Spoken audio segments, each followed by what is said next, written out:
Hi. You were telling me that you used to do a little bit of fishing up at the lake.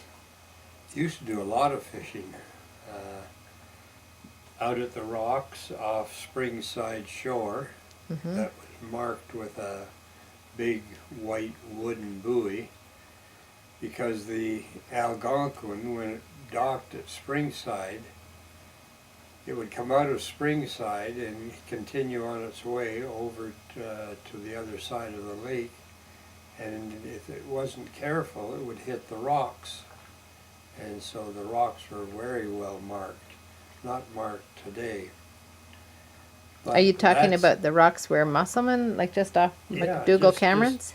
off Dougal Camerons, off the Springside shore. And that's where we used to do most of our fishing. There's the rocks and there's a hole just, I think, to the northwest of the rocks. And that's where all the big bass are caught. And then other spots on the lake as well, over at the island and shoal between Springside and Sisson's cottage. Mm-hmm.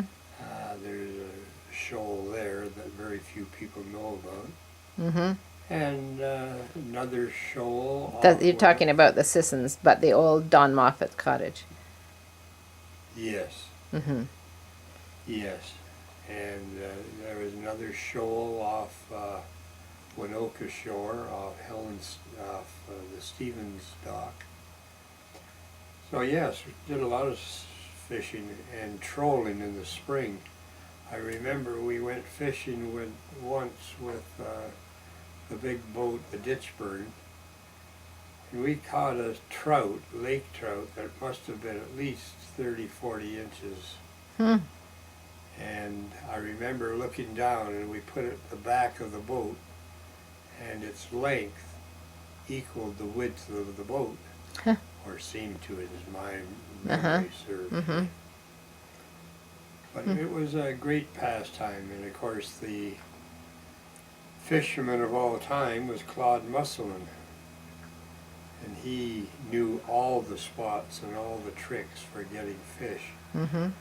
And in later years he would catch the fish, keep them alive until he got them ashore, and he had a fish pen that he built in the lake, Mm-hmm. and he'd put the live fish into his fish pen, and whenever they felt like fish, they always had fresh fish. They'd just go down and net it. Hmm. And of course, he would only put the big fish in the pen, Mm-hmm. 5 pounds and over, Mm-hmm. and they were all bass. Bass, okay. And what other fish besides bass are in the lake, or were in the lake? Well, there are quite a few fish in the lake, but the ones we fished for were lake trout, uh, speckled trout, bass, perch to some extent. Whitefish are in the lake, but very hard to get. Then there are suckers and catfish, which we didn't really care for. Haven't seen as many catfish as I remember when I was young. No. And now they have pike. The ministry, for some unknown, well, it's not an unknown reason, they stocked Lake Vernon, I believe it was, with pike. And they've grown and migrated, and now Penn Lake is infested with pike because they introduced them by the ministry as game fish, And they eat the smaller fish. and they eat the smaller fish. Mm-hmm. Now, you used to sail quite a bit on the lake. I remember one story, you're talking about you and Ian Eastmere going off sailing. Well, we went sailing one night. We used to enjoy going to the different resorts in the sailboat. We'd come up to the side of the dock. If there are a lot of people on the dock, we'd say, anyone want to go sailing? Of course, we were only addressing the girls our age. And quite often they'd say, yes, they'd like to go for a sail, so we'd take them out into the lake.